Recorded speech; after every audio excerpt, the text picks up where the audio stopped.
인생은 선택입니다. 그런데 모든 선택은 바로 투자들입니다. 결국은 삶은 투자입니다. 무엇을 행하든 그것은 그 일로 끝나는 것이 아니고 내일을 위한 투자입니다. 그래서 당신이 먹는 것이 당신이라는 말이나 당신이 잃는 것이 당신이라는 말과 같이 오늘의 투자와 습관이 쌓여서 미래의 당신이 된다는 의미입니다. 그러니 당장을 위해서도 중요하지만 멀리 보며 중요한 것을 보며 투자를 해 나가는 것이 상식이고 또 원칙입니다. 우리들은 자녀들에게 투자에 대해서 잘 가르치지 않습니다. 물론 그것은 어른들조차도 나조차도 투자에 대해서 잘 모르기 때문입니다. 경제 원리들뿐 아니라 가진 여러 가지 자산에 대해 합리적인 투자가 미래 세대에는 중요합니다. 물론 나이와 무관하게 투자에 대해서 알아야 합니다. 지난 수요일 저녁에 아비투스라는 책을 나누었습니다. 책의 내용은 사람들을 자본에 따라 계층을 나누는데 7가지 자본이 있다고 말합니다. 중요한 점은 경제자본, 즉 돈만이 자본이 아니고 개인적인 심리도 자본이고 사회적인 관계망도 자본이기 때문에 재산뿐 아니라 이러한 7가지 자산을 늘리기 위한 노력, 투자가 필요하다는 것입니다. 이 점에서 믿는 우리들은 예수 안에서 평강이라는 심리적 자산을 가지고 있음을 인식하고 감사해야 합니다. 오늘 내가 먹는 것이 내일 나를 만들고 오늘 내가 보는 것이 내일을 나를 만드는 자산이 되기 때문에 오늘 하루를 통해서도 내가 하는 선택 또 하고 있는 일들이 자산을 늘리고 투자하는 것입니다. 왜 우리는 좋은 습관을 만드는데 투자를 하지 않는가? 그것은 좋은 습관을 통해서 얻게 되는 것에 대한 가치를 모르기 때문입니다. 알면은 그렇게 행하지 않습니다. 의지가 약해서 안 한다는 말은 핑계입니다. 더 중요한 것 일이 아니기 때문에 내 자신의 우선순위가 아니기 때문에 안 할 따름입니다.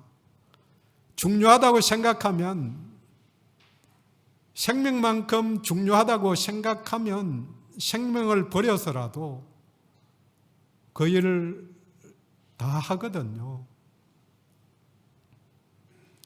성경에서 천국에 대한 비유들이 많이 나옵니다. 하나님 나라가 성경의 핵심 주제이자 최상의 가치이기 때문에 중요합니다. 마태복음 13장에 천국의 비유를 밭에 감추어진 보화 또 진주와 같다고 말합니다. 그래서 자기의 소유를 다 팔아서 그 밭을 사고 또 진주를 산다고 말합니다. 보화가 귀한 줄 모르면, 진주가 귀한 것인 줄 모르면 굴러다녀도 아무도 가져가지 않을 것입니다. 하지만 금덩이가 귀한 줄 아니까 금덩어리 비슷하게 생겨도 금인가 해서 가져가는 거죠. 귀하면 투자할 가치가 있는 것입니다. 자신의 생명을 모두 귀하게 생각합니다. 생명이 달려 있다면 그냥 흘려듣지 않습니다. 꼭 물어보고 실천하려고 노력합니다. 무병단명, 일병장수라는 중국 속담을 들어보셨을 것입니다. 우리말로 하면 골골 80 비슷합니다. 건강에 자신 있어 하는 사람은 단명하고 병 하나 있어서 병을 친구 삼아 몸을 잘 돌보며 건강에 투자를 하면 오래 산다는 이야기입니다. 가치를 알면 찾게 되고 가치를 알면 실천합니다. 주님의 재림과 종말에 대한 것도 그것이 중요하면 합당하게 투자를 하게 되어 있습니다. 오늘 본문은 종말에 대한 교훈입니다. 베드로후서는 주요한 주제가 거짓 선생이 나타날 것에 대한 경고입니다. 거짓 선생들이 나타나서 예언도 심판도 재림도 없다고 이야기할 것이지만 예수님의 말씀대로 예언이 확실하고 심판과 재림이 확실히 있다고 교훈합니다. 정체성과 진리를 확실히 알라고 이야기합니다. 본문은 먼저 잊지 말아야 할 것이 있다고 말합니다. 잊지 말라 명령합니다. 종말이 있다. 종말이 온다. 거짓 선생들은 본문 앞에 4절에서 주께서 강림하신다는 약속이 어디 있느냐 하면서 조롱하지만 10절 주의 날이 도둑같이 오리니 12절에 하나님의 날 임하기를 주의 날이 주께서 강림하시는 날입니다. 그날이 곧 하나님의 날입니다. 성경의 여러 곳에서 예수님이 내가 다시 오리라고 약속하셨습니다. 본문에서도 2번씩이나 약속이라는 단어를 사용합니다. 9절 주의 약속은 13절에 그의 약속대로 약속하신 대로 약속하셨기 때문에 이루으십니다. 우리는 약속이라는 단어를 잊어서는 안 됩니다. 약속을 지키시는 우리 하나님이십니다. 성경 전체의 이야기가 약속과 성취로 이루어져 있고 약속되셨던 그분이 이미 오셨고 약속대로 다시 오실 것입니다. 약속을 지키지 않는 신실하지 않으신 분이라면 무시해도 되지만 우리 하나님은 자신의 약속을 철저하게 손해가 되어도 지키시는 분이십니다. 그래서 이 세상의 문제를 해결하기 위해서 독생자인 아들까지 허락하신 것입니다. 그러면 왜 주의 강림이 늦어지는가? 늦어지기 때문에 2000년 전 본문의 상황에서 또 유다서를 읽는 사람들 중에서 종말이 없다고 예수님의 다시 오심이 없다고 말하는 거짓의 사람들이 나온 것입니다.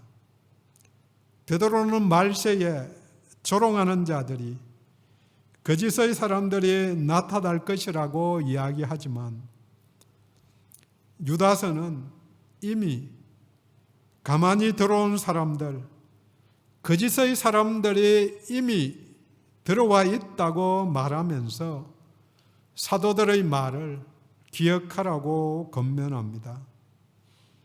우리들의 시대에도 많은 교인들이 주님의 오심을 의심하고 대비 없이 사는 것을 봅니다. 나 자신과 상관없다고 생각하며 살아가는 것은 믿지 않는 것이고 또 부인하는 것입니다. 믿는다고 말만 하면은 의미가 없는 거죠. 그러면 왜 재림이 지연되며 성도들이 고민하게 만드셨는가? 그 답이 잘 아는 구절입니다. 주의 약속은 어떤 이들이 더디다고 생각하는 것 같이 더딘 것이 아니다. 너희를 대하여 오래 참으사, 또 15절에 우리 주의 오래 참으심이, 하나님이 오래 참으시고 계시다고 말씀하십니다. 왜요? 9절에 아무도 멸망하지 아니하고 다 회개하기를 원하시느니라. 같은 이야기를 15절에는 구원이 될 줄 믿으라. 하나님이 참으시지 않으셨다면 이 편지를 읽고 있던 그들이 구원에 이르지 못했을 것이기 때문에 믿는 내가 믿기 바로 전날에 예수님이 강림하셨다면, 아니 전날이 아니고 1분 전에 예수님이 강림하셨다면 내가 회개하지 못하고 멸망하기 때문에 나를 위해서, 우리들을 위해서, 또 세상 사람들을 위해서 오래 참으신 것입니다. 디모데전서 2장 4절은 말합니다. 하나님은 모든 사람들이 구원을 받으며 진리를 아는 데에 이르기를 원하시느니라. 그래서 내 옆에 있는 우리 가족 중에 믿지 않는 그를 위해서 오래 참고 계십니다. 오래 참으시지만 하나님의 마음은 8절에 나와 있습니다. 주께는 하루가 1000년 같고 1000년이 하루 같다. 이것을 잊지 말라. 하나님의 마음을 잊지 말라고 권면합니다. 명령합니다. 집 나간 둘째 아들을 기다리는 아버지의 마음이 하루 1000년, 1000년이 하루입니다. 하루를 1000년같이 애타고 간절하게 기다리십니다. 옛말에 일일 여삼추, 비슷하게 일각여삼추라는 말이 있습니다. 일각은 15분이고 일일은 하루지요. 하루가 3년같이 15분을 3년같이 그렇게 안타까워하며 간절하게 그렇게 기다린다는 이야기의 극치입니다. 하나님은 하루가 1000년같이 간절하게 속이 썩어 문드러지도록 애절하게 기다리고 있다는 표현입니다. 동시에 1000년을 하루같이 오랜 시간 인내하며 한결같이 기대하며 기다리십니다. 오래 기다린 이야기는 야곱을 기억합니다. 야곱이 라헬을 연애하기 때문에 성경은 7년을 며칠같이 지냈다 그렇게 표현합니다. 하나님이 누구를 위해서? 나를 위해서, 우리를 위해서입니다. 5분도 잘 못 참는 우리들입니다. 열받으면 그냥 해대어야 속이 풀리는 우리들이지만 우리는 잊지 말아야 합니다. 그날이 온다. 모든 일이 마무리되고 완성되는 날이 옵니다. 그날이 중요한 날, 가치가 있는 날이라면 바라보고 사모해야 합니다. 본문은 10절에서 주의 날 그날, 12절에서 하나님의 날 그날이라고 반복해서 강조하며 그날이 임하기를 바라보며 사모하라고 명령합니다.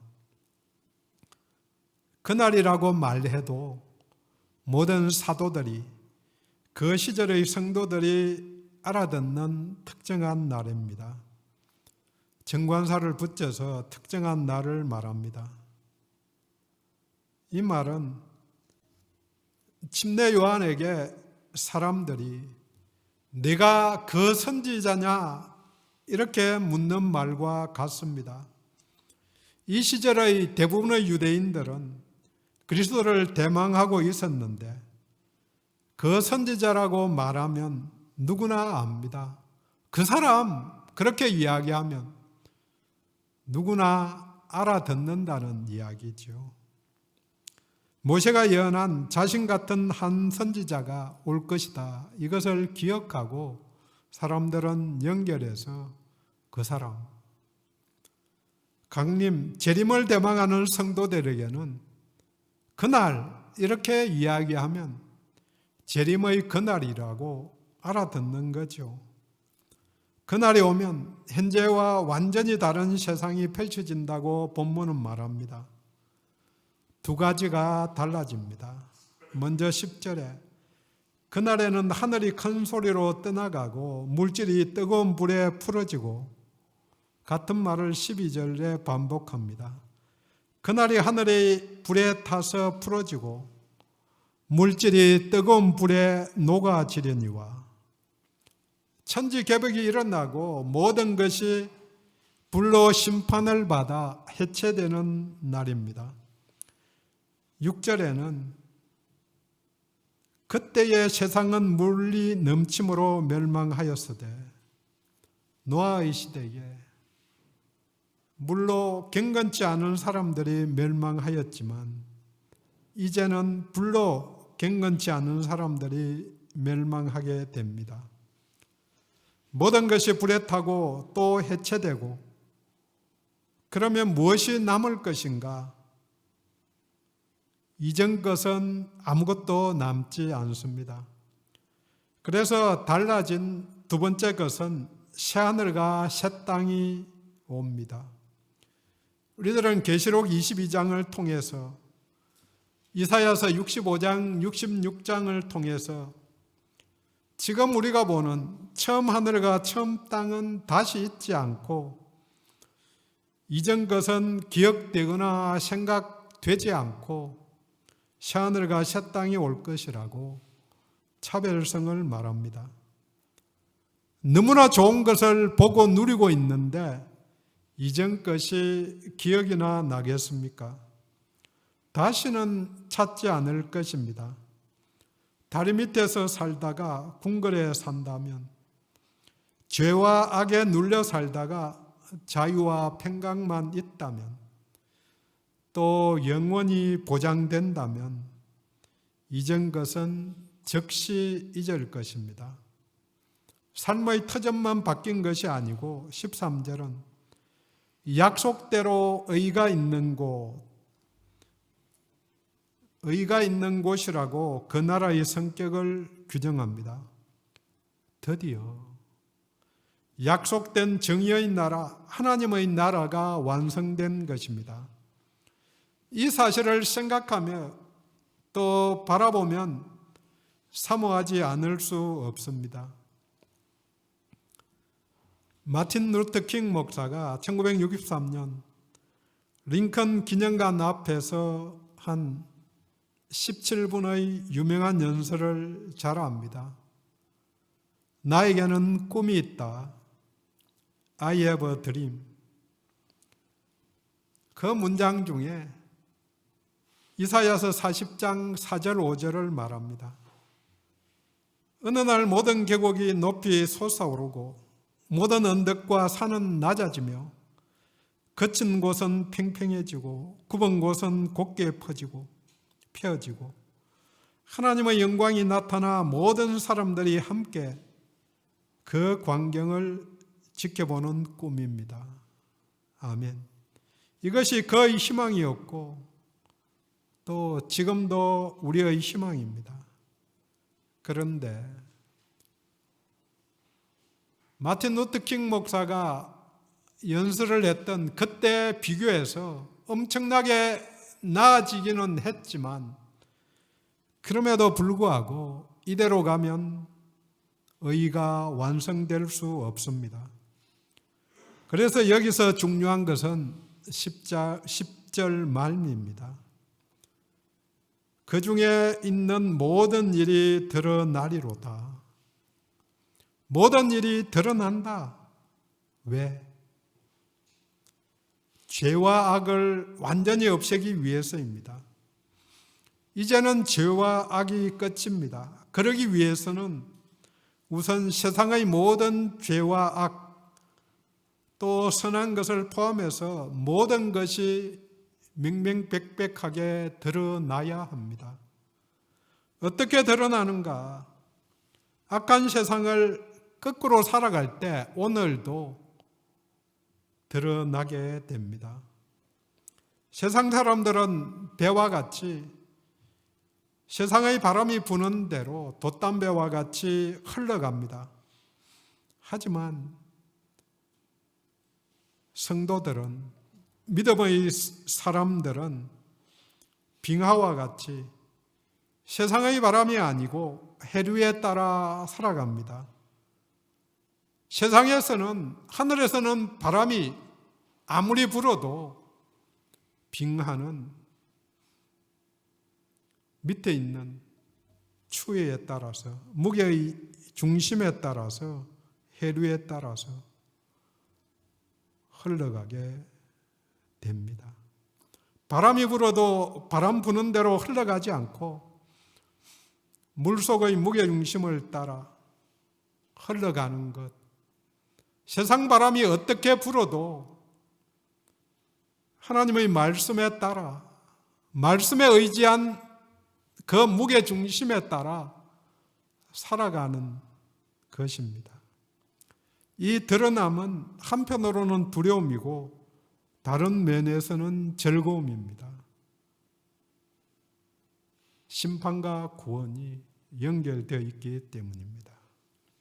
왜냐하면 드러난 일로 말미암아 심판의 대상이 되지만 또 드러난 일로 말미암아 영원한 구원에 들어가기 때문입니다. 그래서 11절에 너희가 어떤 사람이 되어야 마땅하냐 하고 성도들에게 묻습니다. 오늘 설교에서 딱 한 가지만 기억하라면 이 질문입니다. 너희가 어떠한 사람이 되어야 마땅하냐? 무엇에 힘써야 할지를 묻습니다. 무엇에 투자를 해야 할지 묻습니다. 그날이 오고 있는데, 그날이 오면 불의가 퇴출될 것인데 우리가 불의를 안고 가서는 안 되는 것입니다. 세상은 바뀌어도 사람은 부활의 몸으로, 거룩한 몸으로 온전히 바꾸지만 지금의 상태와 연결되는 부분이 있기 때문에 지금부터 이곳에서 새 땅과 연결되는 성품을 가져야 합니다. 질문의 답이 질문에 이어서 바로 나옵니다. 거룩한 행실과 경건함. 거룩과 경건. 경건이라는 단어가 신약에 40번 정도 나오는데 베드로 후서에서 8번씩이나 나오면서 경건을 강조합니다. 맨 처음 나온 말이 1장 3절에 그의 신기한 능력으로 생명과 경건에 속한 모든 것을 우리에게 주셨으니, 하나님이 성도들에게 생명과 경건에 속한 모든 걸 주셨다. 예수 안에서 생명과 경건에 속한 것이 이미 주어진 것입니다. 거짓을 이기는 길이 거룩이고 또 진리로 살아내는 경건함입니다. 새 땅에도, 새하늘과 새 땅에서도 이어지는 덕목이 거룩과 경건입니다. 그러니 오늘도 힘써야 합니다. 그러면서 14절에는 주 앞에서 점도 없고 흠도 없이 평강 가운데 나타나기를 힘쓰라고 정리합니다. 점도 없고 흠도 없는 온전함, 평화의 관계가 유지되는 방안이 거룩과 경건입니다. 저절로 되는 것은 아무것도 없습니다. 물론 은혜로 모든 것이 이루어집니다. 하지만 코로나 시대에 택배도 문 앞까지만 배달이 되지요. 은혜도 문 앞까지만 배달이 됩니다. 내가 수치를 거부하면, 내가 받지 않겠다고 말하면 강제로 하나님이 주실 수 없는 거죠. 하나님이 나에게, 우리들에게 이미 풍성하게 주셨는데, 현재와 종말의 관계는 연속성도 있고 단절된 불연속성도 있는 변정법적 관계입니다. 종말에 대한 인식이 없으면 미래가 없는, 또 미래가 없기 때문에 현재에 몰입하게 됩니다. 하지만 동시에 종말만 강조하면 역사의 현재에 대해서 무책임하게 됩니다. 종말적 신앙은 이 세상을 이기는 힘도 주고 현재 역사에 대한 긍정을 통해서 이 세상을 책임지게 도와줍니다. 버려야 할 것이기 때문에, 이사 가야 되기 때문에 청소 안 하고 쓰레기 잔뜩 쌓아놓는 사람들 보지요. 하지만 내일 이사 가도 오늘 그 꼴 못 보고 치워야 하는 거죠. 대림절 기간 중입니다. 대림절은 이미와 아직의 긴장을 매년 점검하는 시간입니다. 이미 예수 그리스도를 통해서 하나님의 나라가 왔습니다. 하지만 아직 종말이 오지 않았습니다. 완성되지 않았습니다. 우리는 종말의 시대를 살고 있습니다. 종말의 끝이 옵니다. 그날이 주님 다시 오시는 날입니다. 현재의 삶을 새 땅에 맞게 바꾸어야 합니다. 현재를 바꾸지 못하는 비전, 소망, 희망은 공허한 것입니다. 결단코 나와 무관한 것입니다. 재림과 새 땅이 나와 관계 있는 것이 확실하다면 거룩과 경건의 삶의 힘쓰므로 주님 안에서 화평을 누려야 합니다. 정리합니다. 거짓 선생들이 무엇이라고 말하든 진리를 붙잡아야 합니다. 우리 주님 다시 오십니다. 그날 세상의 모든 것, 사람들의 모든 것, 나의 모든 것이 드러나게 됩니다. 우리 주님 맞이하기에, 대면하기에 마땅한 사람이 되어야 합니다. 오늘도 본문은 우리들에게 묻습니다. 무엇에 투자하고 있습니까? 너희가 어떠한 사람이 되어야 마땅하냐? 기도합니다.